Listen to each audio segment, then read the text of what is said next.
ತಡೆಯುತ್ತಾ ಇದ್ದೇನೆ. ಬೇಸರ ಮಾಡಿಕೊಳ್ಳಬಾರದು.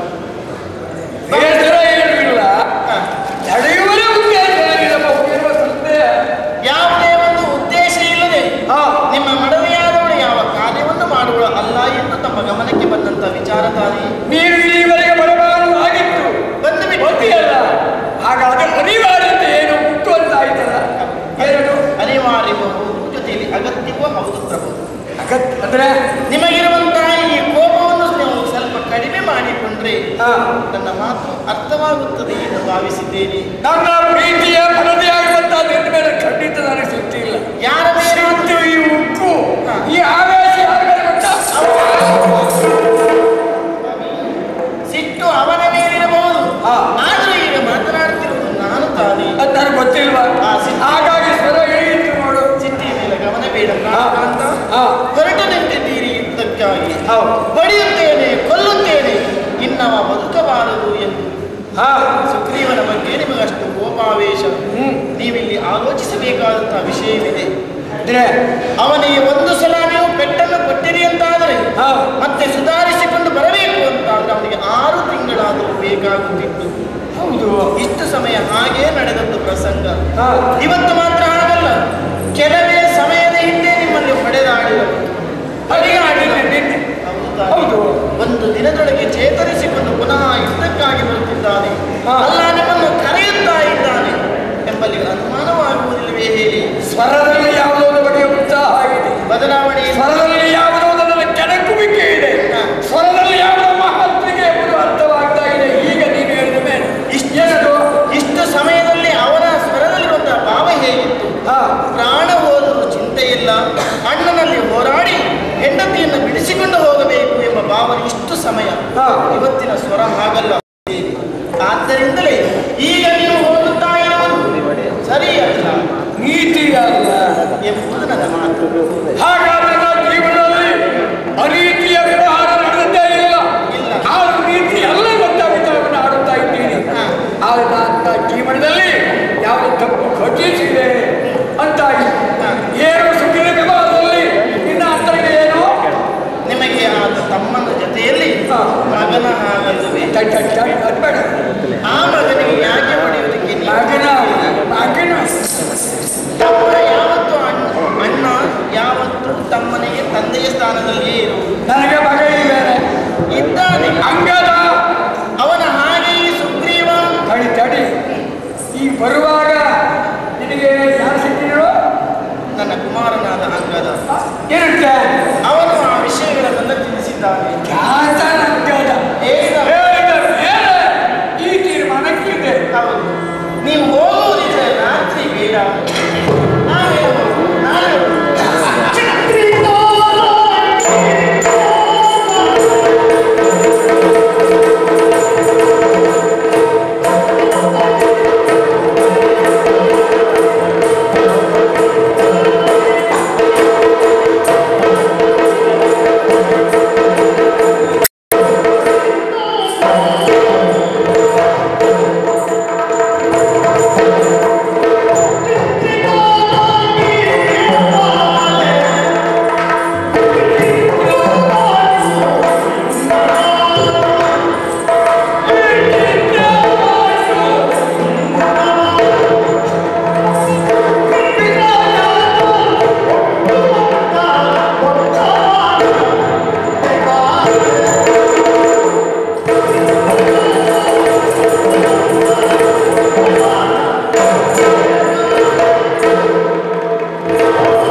ಸರಿಯಲ್ಲ ಹೇಳುವ ಮಾತು ಯಾವುದೇ ನೀತಿ ನನಗೆ ಮತ್ತೊಬ್ಬರು ಹೇಳಬೇಕು.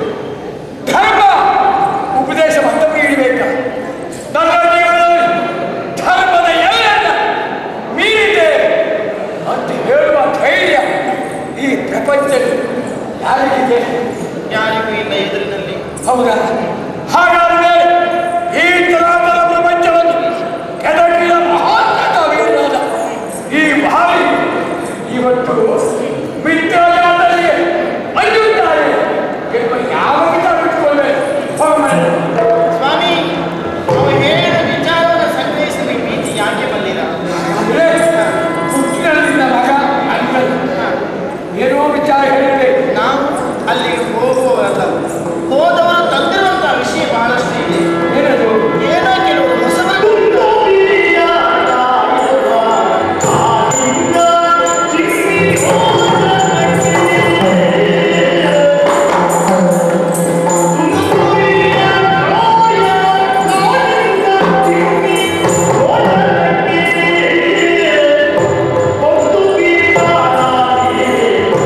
ನಡೆಯಲೇಬಾರದು. ಹಾ. ಅದು ಅಗ್ನಿ ಇದ್ದ ಹಾಗೆ ಹೇಗೆ ನಮ್ಮನ್ನು ಸುಡುತ್ತದೆ ಎಂದು ಹೇಳುವುದಕ್ಕೆ ಸಾಧ್ಯವಿಲ್ಲ. ಅದು ನನಗೆ ಗೊತ್ತೇ ಇದು. ಪ್ರಸ್ತುತ ನಿಮ್ಮ ಸಹೋದರನೆಲ್ಲೋನು ಹಾ. ಅಗ್ನಿಶೇಷದಂತಾಗಿದ್ದಾನೆ. ಅಕ್ಕಿ ಹೆಚ್ಚ ಉಳಿಯಲಿ ನೀರು ನಮ್ಮಲ್ಲಿದೆಯಲ್ಲ ಇದೆ ಸ್ವಾಮಿ. ಮತ್ತೆ ಆದ್ರೆ ವಾಯು ಅವನ ಜೊತೆಯಲ್ಲಿ ಸೇರಿದ್ರೆ ಕಷ್ಟ ಆಗ್ತದೆ ಇಲ್ವೇ ಹೇಳಿ. ವಾಯು ಬಂದರೆ ಪರ್ವತ ಪ್ರಾಣ ಅಂತ ನಾನು ಕೇಳಲ್ಲ. ಪರ್ವತಕ್ಕೆ ಬೆಳೀತದ ವಾಯು. ಏನಾದರೂ ಯುಕ್ತಿಯಿಂದ ವಜ್ರಾಘಾತವನ್ನು ಮಾಡಬಹುದು. ಹಾ. ಕುಯುಕ್ತಿ ಎಂದು ನಡೆಯುತ್ತಾ ಇದೆ. ಆ ವಜ್ರಧಾರಿಯ ಮಗ ನಾನು. ಅದು ಗೊತ್ತಲ್ಲ ನಿನಗೆ? ಖಂಡಿತವಾಗಿ ಅದು ಮುಗೀತಲ್ಲ ಸ್ವಾಮಿ. ಹಾ. ಅಷ್ಟಕ್ಕೆ ಮುಗಿಯುವುದಿಲ್ಲ. ಹಾ. ಯಾರೋ ಹೊಸಬರೆಲ್ಲ ಬಂದಿದ್ದಾರಂತೆ. ಹೊಸಬ್ರು? ನಾವಲ್ಲಿಗೆ ಹೋಗದೇ ಇಟ್ಟು ನಮ್ಮ ಕುಮಾರನಾದ ಅಂಗದ ಅಲ್ಲಿಗೆ ಹೋಗಿ ವಿಷಯವನ್ನು ಸಂಗ್ರಹಿಸಿ ತಂದು ನನ್ನಲ್ಲಿ ಹೇಳಿದ್ದಾನೆ. ಏನಂತೆ ಅಲ್ಲಿ? ಇವನು ಮಾರ್ತಾಂಡ ಜಾತ, ಅಲ್ಲಿಗೆ ಬಂದಿರುವವನು ಸೂರ್ಯವಂಶಜ, ರಘುರಾಮನಂತೆ ದಶರಥ ಚಕ್ರವರ್ತಿಯ ಮಗನಂತೆ ವನವಾಸ ಎನ್ನುವಂಥ ದೀಕ್ಷೆಯನ್ನು ಕೈಗೊಂಡನಂತೆ. ಅವನು ನೇರವಾಗಿ ಕಿಷ್ಕಿಂಧೆಯಿಂದ ಪ್ರವೇಶ ಮಾಡಿದ್ದಾನಂತೆ. ಬಂದಂಥ ರಾಮ ಇವನಿಗೆ ರಕ್ಷಕನಾಗಿದ್ದಾನಂತೆ. ಪರಸ್ಪರ ಅವರಲ್ಲಿ ಒಂದು ಒಪ್ಪಂದವಾಗಿದೆಯಂತೆ. ಅವನ ಹೆಂಡತಿಯನ್ನು ಯಾರೋ ಕತ್ತುಕೊಂಡು ಹೋಗಿದ್ದಾರಂತೆ. ಕತ್ತುಕೊಂಡು ಹೋಗಿರುವಂತಹ ವ್ಯಕ್ತಿಯನ್ನು ಕೊಲ್ಲುವುದಕ್ಕೆ ಸಹಕರಿಸುವುದು ಸುಗ್ರೀವ ಅವನ ಸೇನಾಪಡೆಯವರಿಗೆ. ಆದ್ರೆ ಈ ಸ್ವಾರಸ್ಯ ಇದ್ದದ್ದು. ಈಗ ನೀವು ಅವನ ಹೆಂಡತಿ ತಂದು ಮನೆಯಲ್ಲಿ ಇರಿಸಿದ್ದೀರಿ. ಮತ್ತೆ ಅವನಿಗಿರುವುದು ಉಳಿಬೇಕಾದ ಅವನ ಹೆಂಡತಿ ಅಲ್ಲ ಇರಬಾರದು. ಮತ್ತೆ ಆದರೆ ಅವಳನ್ನು ಬಿಡಿಸಿಕೊಂಡು ಹೋಗುವುದು ಹೇಗೆ? ಅದು ನಿಮ್ಮ ಪ್ರಾಣ ಇರುವವರಿಗೆ ಸಾಧ್ಯ ಇಲ್ಲ ಎಂಬುದವನಿಗೆ ಮನದಟ್ಟಾಗಿದೆ. ಆದ್ದರಿಂದ ರುಮೆಯನ್ನು ಬಿಡಿಸಿ ತರುತ್ತೇನೆ, ಬಿಡಿಸಿ ಕೊಡುತ್ತೇನೆ ಎನ್ನುವಂಥ ಆತ್ಮವಿಶ್ವಾಸ ಮಾತನ್ನು ಆಡಿದ್ದಾನೆ ಅಂತಾದ್ರೆ ಪರ್ಯಾಯವಾಗಿ ಏನು ಹೇಳಿ? ಸುಗ್ರೀವ ಅವನಿಗೆ ಮಾತನ್ನು ಕೊಟ್ಟಿದ್ದಾನೆ. ಸುಗ್ರೀವ ಮಾತನ್ನು ಆಡಿದ್ದಾನೆ. ಸ್ವಾಮಿ, ಪರಸ್ಪರಿ ನಂಬುಗೆ ಆಗಲಿರುವಂತೆ ಸಾಮಾನ್ಯ ನರನಾದ ನಿನ್ನನ್ನು ನಂಬುವುದು ಹೇಗೆ ಎಂದ ತಕ್ಷಣ ನೀವೇ ಗೊಂದಿರುವಂತಹ ದುಂದುಬಿಯ ಅಟ್ಟೆ ಎನ್ನುವುದರಲ್ಲಿ ಮುಂದುತ್ತಾನೆ. ಅದನ್ನು ಎತ್ತುವುದಕ್ಕೆ ಯಾರಿಂದಲಾದರೂ ಸಾಧ್ಯವಿದೆ? ನಮ್ಮಿಂದ ಕೇವಲ ಅದನ್ನು ಉರುಳಾಡಿಸುವುದು ನಿಮ್ಮ ಸಹೋದರನಿಂದ ಆಗುವುದಿಲ್ಲ. ಇಲ್ಲ, ಏನಾದರೂ ಪ್ರಯತ್ನಿಸಿ ಮುಂಗಾಲಿನವರಿಗೆ ಎತ್ತುವುದಕ್ಕೆ ನಿಮೇ ಮಾತ್ರ ಸಾಧ್ಯವಿದೆ. ನೀವೆತ್ತುತ್ತೀರಿ. ಅಂತಹ ದುಂದುಬಿಯ ಅಟ್ಟೆಯನ್ನು ಎಡಗಾಲಿನ ಕಿರು ಬೆರಳಿನ ತುದಿಯಲ್ಲಿ ಚಿಮ್ಮಿನಾಚಿ ಯೋಜನಾಂತರಕ್ಕೆ ಹೋಗಿ ಬಿದ್ದಂತೆ. ಇದು ರಾಘವನ ಶಕ್ತಿ. ಅಷ್ಟೇ ಅಲ್ಲ ಸ್ವಾಮಿ, ವೃತ್ತಾಕಾರದಲ್ಲಿ ತಿರುಗುತ್ತಿರುವಂತಹ ಸಪ್ತ ತಾಳವೃಕ್ಷಗಳ ಎದುರಿನಲ್ಲಿ ಕೇವಲ ಭೂಮಿಯನ್ನು ತಟ್ಟುತ್ತ ಅದು ನೇರವಾಗಿ ನಿಂತಿದ್ದಂತೆ. ಒಂದೇ ಒಂದು ಬಾಣ ಪ್ರಯೋಗ ಮಾಡಿದಂತೆ ಅದರ ನಾಶವಾಯಿತಂತೆ. ಇನ್ನೊಬ್ಬರ ಕತ್ತರಿಸಿದರೆ ಅದು ಪುನಃ ಚಿಗುರುತ್ತಿತ್ತು, ಮತ್ತೆ ಚಿಗುರಲೇ ಇದ್ದವಂತೆ. ಇದೆಲ್ಲ ರಾಮನ ಭರವಸೆ. ಇದನ್ನು ಕೇಳಿದ ಮೇಲೆ ನನಗೆ ಆತಂಕವಾಗಿದೆ. ಅಷ್ಟು ವಿಕ್ರಮಿಯಾಗಿದ್ದಾನೆ.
ರಾಮ ಭರವಸೆ ಮಾತನಾಡ್ತಾರೆ. ವಾಯುವಿನ ಬಂದು ಆಗ್ತದ ಈ ಧಾತ್ರಿಯರು ಎಲ್ಲ ಸಾಕು ಮತ್ತಾರು ಒಂದು ಸಮಯದಲ್ಲಿ ಸುರಾಸುರರು ಸೇರಿ ಶರದಿ ಬಂದ ಕಾರ್ಯ ಪ್ರವೇಶ ಬಲ್ಲಾಗಿತ್ತು ಹೌದಾ ಗೊತ್ತಿದೆ ದೈತ್ಯ ಸುರರು ಆ ಕಡಲ ನಮ್ಮ ಒಬ್ಬರಿಂದ ನಡೆಯಿತು ಹೇಳ್ತೀಯಲ್ಲ ಕೇಳುವುದೇನು ಸಾಕ್ಷಿ ನಾನಿದ್ದೇನಲ್ಲ ನೀನೇ ಹುಟ್ಟಿಲ್ವಾ ನೀವು ಅಷ್ಟು ಮಾಡಿದ್ದೀರಿ ಅನ್ನೋದು ದೃಷ್ಟಾಂತ ನಾನೇ ಅದೇ ನಮ್ಮಪ್ಪ ಹೇಳಿದ ಮಗನೇ ಬಾಲಿ ಇವರು ನಿನಗಾಗಿ ಹುಟ್ಟಿದ್ದು ತಕ್ಕೊಂಡು ಹೋಗು ಅಂತ ಹೇಳಿದೆ ಹೌದಾ ಈ ಪ್ರಪಂಚದಲ್ಲಿ ಇಬ್ಬರಿಗಾಗುವಂತಹ ಅಸಾಧ್ಯವಾದ ದುಸ್ಸಾಧ್ಯವಾದಂತಹ ಕೆಲಸವನ್ನು ಮಾಡಿ ಪೂರೈಸಿದೆ ನನ್ನೆದುರಿಗೆ ನರಕು ಮಾನವ ಪುಳ್ಳೆಗಳು ಆ ರಾಮ ಕೀಮರು ಎನ್ನುವ ವರ್ತಮಾನ ಈವರೆಗಿನ ನಿಮ್ಮ ಯುದ್ಧ ಎನ್ನುವುದು ಹೇಗಿತ್ತು ಸಮುದ್ರದ ಅಲೆಗಳ ಒಂದು ದಡವನ್ನು ಕೊರೆದ ಹಾಗೆ ಆ ದಡವನ್ನು ಕೊರೆಯುತ್ತಾ ಇರುವಾಗ ತಾತ್ಕಾಲಿಕವಾಗಿ ಅದಕ್ಕೆ ತಡೆ ಗೋಡೆಯನ್ನು ನಿರ್ಮಾಣ ಮಾಡುತ್ತಾರೆ ಈಗ ಮಾತ್ರ ಹಾಗಲ್ಲ ಬಂದ ರಾಮ ಎನ್ನುವವನು ಸುಗ್ರೀವನಿಗೆ ಶಾಶ್ವತವಾದ ಗೋಡೆಯಾಗಿದ್ದಾನೆ ಅಂತ ಆಗ್ತದೆ ಪ್ರಪಂಚದಲ್ಲಿ ಸಮುದ್ರಕ್ಕೆ ಎಂತಹ ಗೋಡೆಯಲ್ಲಿ ಸುನಾಮಿಯ ಹೊಡೆತಕ್ಕೆ ಆ ಗೋಡೆ ಉಳಿತದ ಆ ಪ್ರಪಂಚಗಳು ಸುನಾಮಿ ಇದ್ದಾರೆ ಆದರೂ ಅವರೇನೋ ಒಂದಾಗಿದ್ದಾರೆ ಸಾವಿರ ಜನ ಸಾಯ್ತಾರೆ ಹೋಗಲೇಬೇಕು ಅಂತಿದ್ರೆ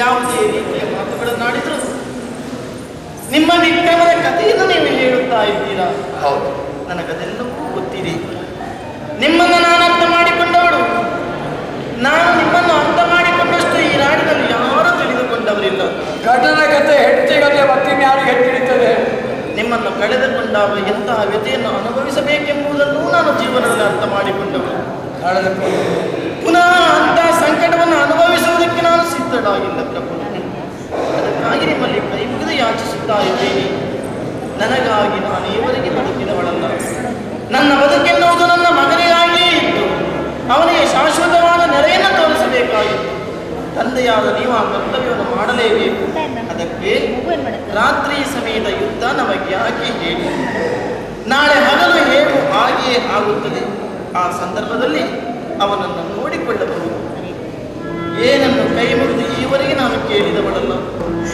ಇವತ್ತು ನಿಮ್ಮ ಕಾಲ ಮೇಲೆ ಬಿದ್ದು ಸೆರಗೊಂಡೆ ಬೇಡ್ತಾ ಇದ್ದೀನಿ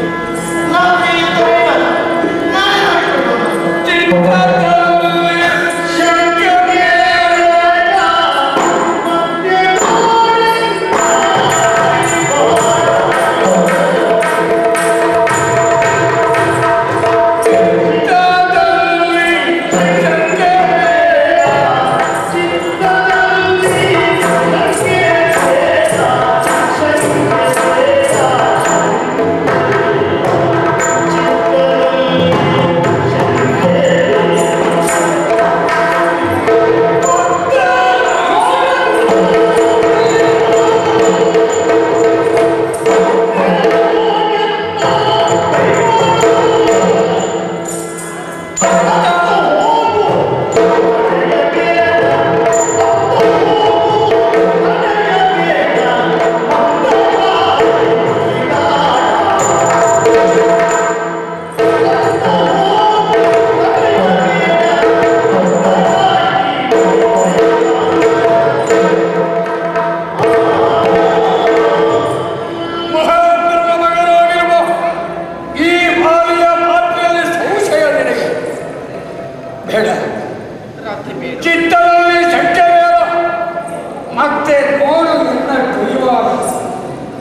ಆ ಕೈ ಚಳಕವನ್ನು ನಾಳೆ ಬೆಳಿಗ್ಗೆ ತೋರಿಸಿ.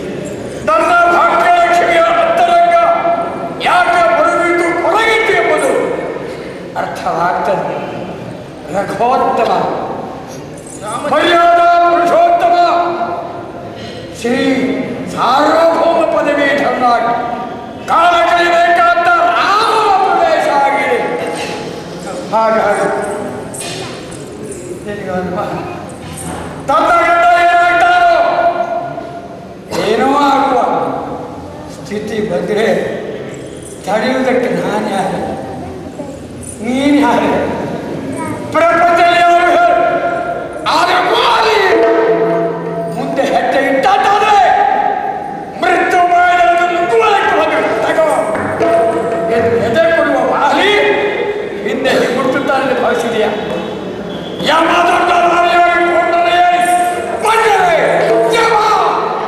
ಎಚ್ಚರಿಕೆ ಧ್ವನಿಯಿಂದ ಅವನ್ನ ಸಾಗಿಸುವ ಮಹಾಯೋಗ್ಯತಾ ಸಂಪನ್ನಾಗುವ ಯಾರು?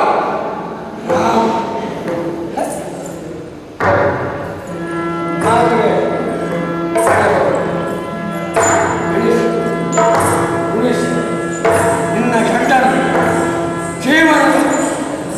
ಜೀವನದ ಮಹಾನಂದವಾದ ಆ ಧ್ಯೇಯದ ಧೋರಣೆ ಏನೆಂಬುದನ್ನು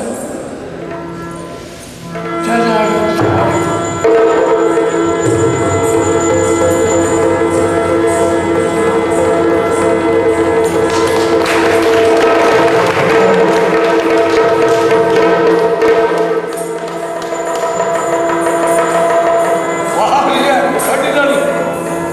ನೀರು ಬರಬಾರದು.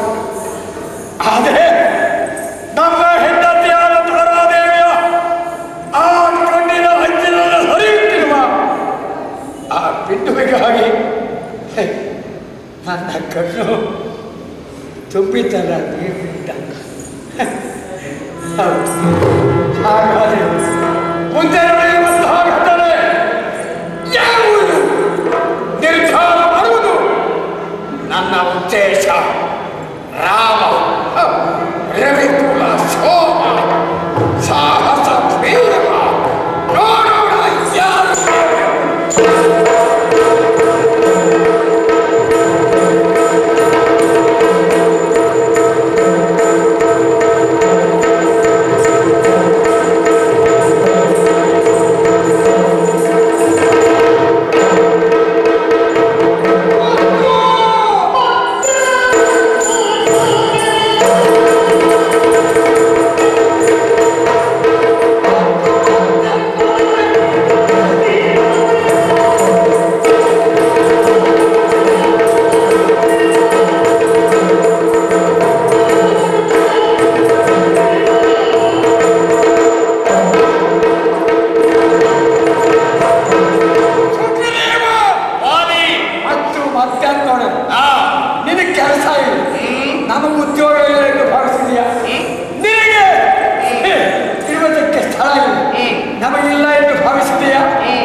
ಒಂದು ಪಡೆಯುತ್ತಲ್ಲ.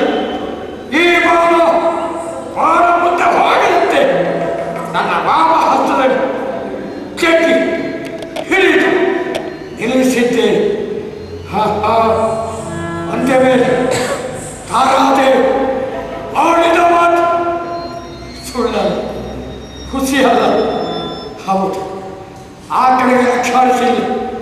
ಧರಿಸಿದ ದೇವಕಾಲ ಒಳಗಿದ್ದು ಯಾವುದೋ ಸಟ್ಟು ಕೇಳಿತು. ಸೊಯ್ಯಲ್ವ ಆ ಬಾಲ ಎಲ್ಲದೂ ಹೋಗಿತ್ತು.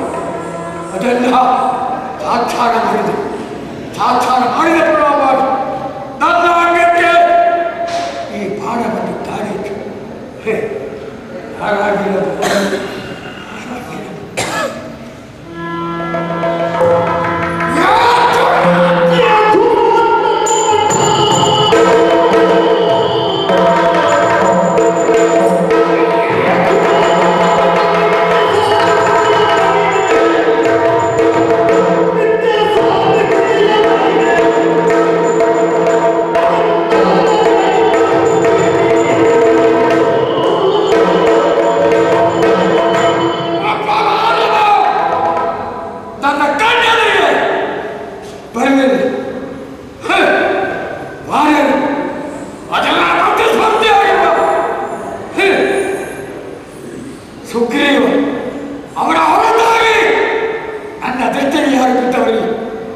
ನೀನು ಮಾನವ ಎಂಬುದು ವ್ಯಕ್ತವಾಗಿದೆ.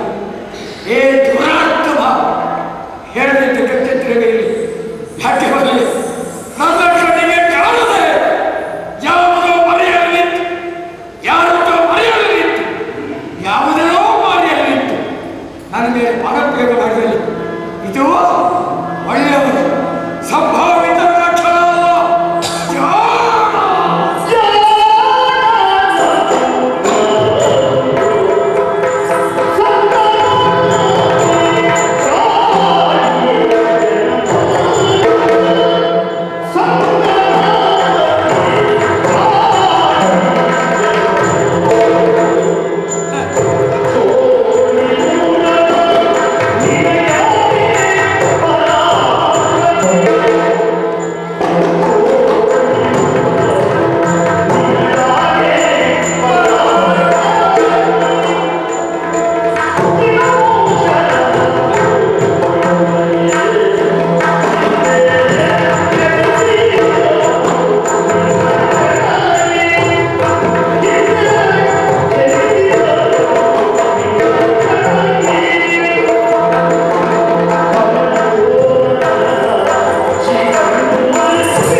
ನಾಡಿನಲ್ಲಿ ನಿನ್ನಂತವರು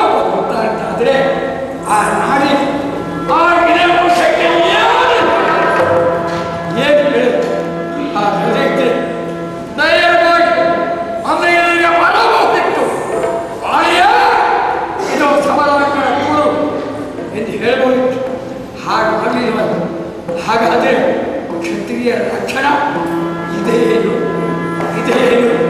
ಗಂಡನಿಲ್ಲದ ಹೆಂಡತಿಯಂತೆ ಹೆಂಡತಿಯಾದವರು ಗಂಡ ಇಲ್ಲದೆ ಹೋದರೆ ಈ ಪ್ರಪಂಚಕ್ಕೆ ಮುಖ ತೋರಿಸುವ ಹಾಗೆ ನಿನ್ನದು ಕೆಲವು ಕೀರ್ತಿ. ಹೀಗಾಗಿ ನನ್ನ ಮುಖವನ್ನು ತೋರಿಸಲಿಲ್ವಲ್ಲ, ತೋರಿಸಲಿಲ್ಲ. ಯಾರಿಗೆ ತೋರಿಸಿದೆ? ಯಾವುದು ಹೇಳಿಯ ಮುಖವು? ಯಾವುದು ಅವಹೇಳನಕಾರಿ ಮುಖವು? ಆ ಮುಖಕ್ಕೆ ನಿನ್ನ ಮುಖವನ್ನು ತೋರಿಸಿದೆ. ಅದು ಹೇಳಿ ನಮ್ಮಂತಹ ವೀರರು ಹಿಂದಿನ ಮದುವೆ ಇರಬೇಕು. ಏನು ಮೇಲೆ ತಂದಾಗಿ ನೀನು ಬಲ್ಲೆ ಎಂದು ಹೇಳಿ ನಾವೇ ತಟ್ಟಲಾಗ್ತೇವೆ. ಹಾಗಾದ್ರೆ ನಾವು ತಿಳಿದ ಹಾಗೆ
ದಶರಥ ಚಕ್ರವರ್ತಿಯ ಸುಖನಾಗಿರುವ ನೀನು ಸಾಮ್ರಾಜ್ಯದ ಅಧಿಕಾರಿಯಾಗಿ ಚಕ್ರವರ್ತಿಯಾಗಿ ಬದುಕಬೇಕಾದ ನಿನ್ನ ಬದುಕು ಕಾಂತಾರದಿಂದ ಸೇರಿತು ತಿಳಿದು ವ್ಯರ್ಥ ಆಯಿತು.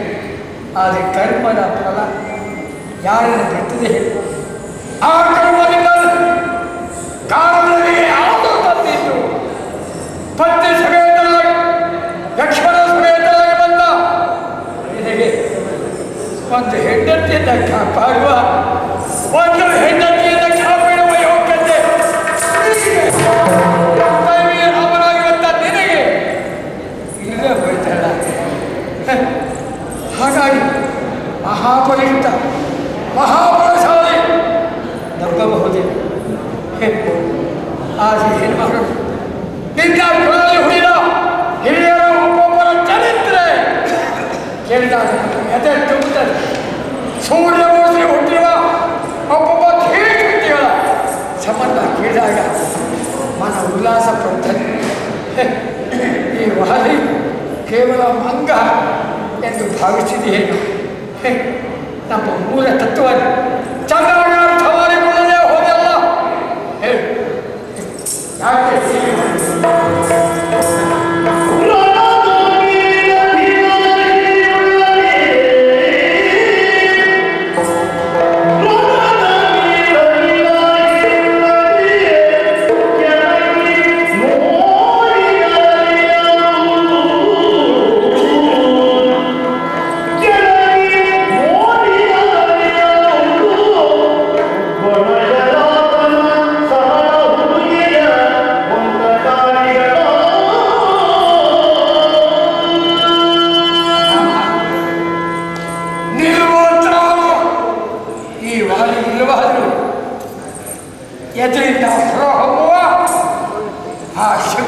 ಪ್ರಾಣಿ ಇನ್ನು ರಾಮ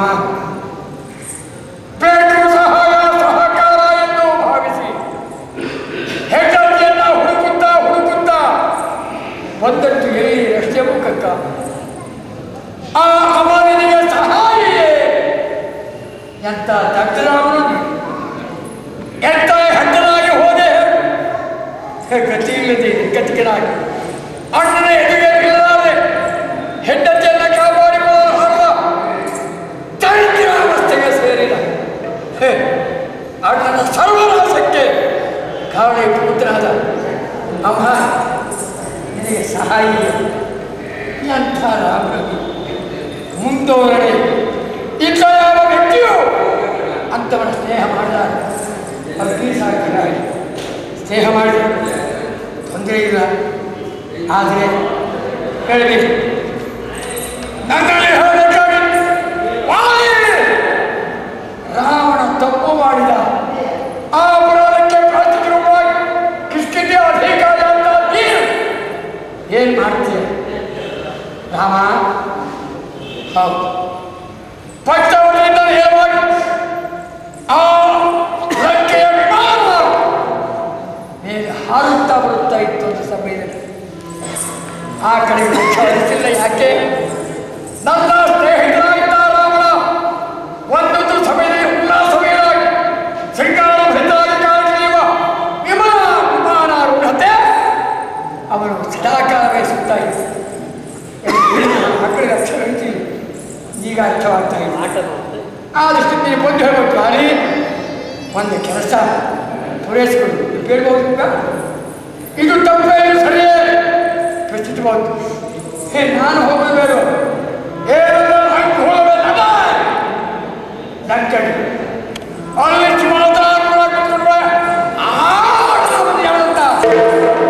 ಹೇಳ್ತಾ ಇದ್ದೆ ಯಾವ ನಾನು ನನ್ನ ಲೈಫ್ಗಳು ನಾನು ಹೋಗಿ ಒಂದು ನಾಲ್ಕು ಅಷ್ಟು ಶಕ್ತಿ ಇದೆ